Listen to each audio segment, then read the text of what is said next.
flashback TV the other day, and on comes a re-show of Ziegfeld Follies, and if you're old enough, you'll know what that is. It was a bunch of women, scantily clad for the day, but, fully covered, were wearing large headpieces, etc., and they sort of strolled about, looking attractive, I suppose, and they were singing this song, and I thought, good heavens, times have changed. The song was "Keep Young and Beautiful If You Want to Be Loved," and I thought, well, no political correctness back then. It was in the days when advertisements for the new stove or the new ironing board or iron or kettle or whatever came equipped with the husband coming home and expecting dinner to be laid on the table, and the woman had been home all day housekeeping with Mr. Sheen and keeping everything polished and spick and span, as they used to say.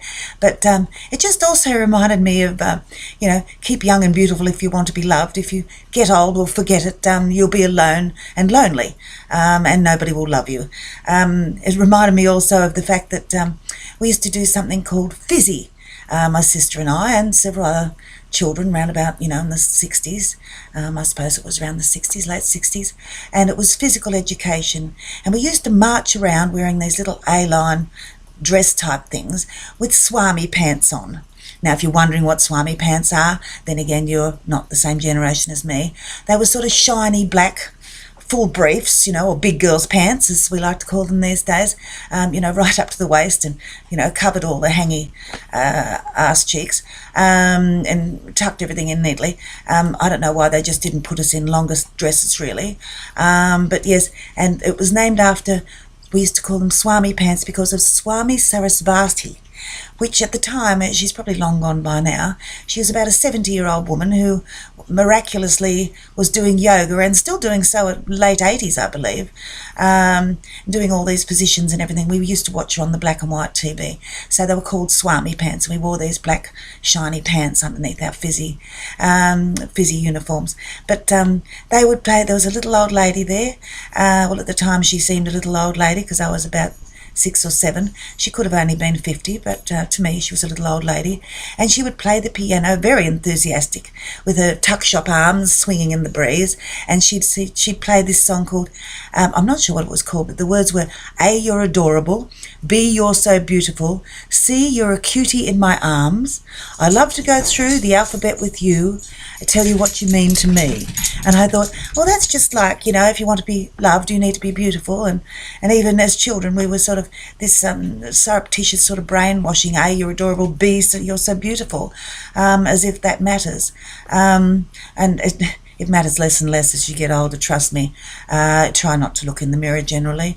It's not very rewarding. But yes, and we used to always wear these really short dresses, little A-line things, no breasts, of course, to show our knickers. It was like tennis skirts. I know these days they wear very short skirts and they wear matching pants, and, it's a whole industry of making tennis outfits and having their own brand names, the female players and the male players. We know they have their matching clothes with their initials on them and things like that. But in our day, Mum would make our pants because the dresses were also very short and designed to show a fair amount of your knickers. So we would get the Bonds cottontails Mum would buy the Bonds cottontails from the local shops, and then she would spend time sewing on with zigzag on the machine, possibly by hand, a whole bunch of white lace. And it would only come up to a certain height, halfway up your bum. So when you're short skirt and you were running around on the tennis court, you would see these frills on your pants, and somehow that made it more decent than just wearing ordinary pants. I don't know how that worked, but apparently that was the case.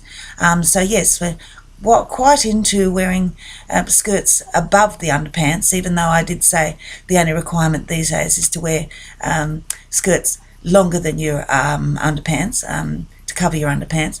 However, these days they're wearing G-strings and things like that, so nobody wants to really see half a jinger hanging out your the bottom of your skirt. Hanging out the top is enough in its own way, thank you. So yes, they had these frilly sort of things on your pants. So although we have a lot of good things these days, and equality and all the rest of it. Way back then, you had to be young and beautiful if you wanted to be loved. So I hope that doesn't stand today, because I've got Buckleys, although I suppose my partner is no longer young and beautiful either.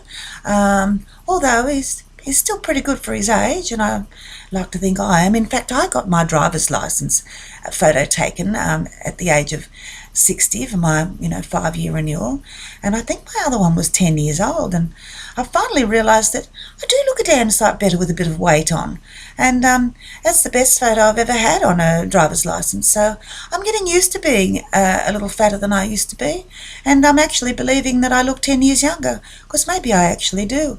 If I don't, please don't tell me, because I'm just getting used to it and feeling quite good about myself, which is nice. Anyway, see you next week.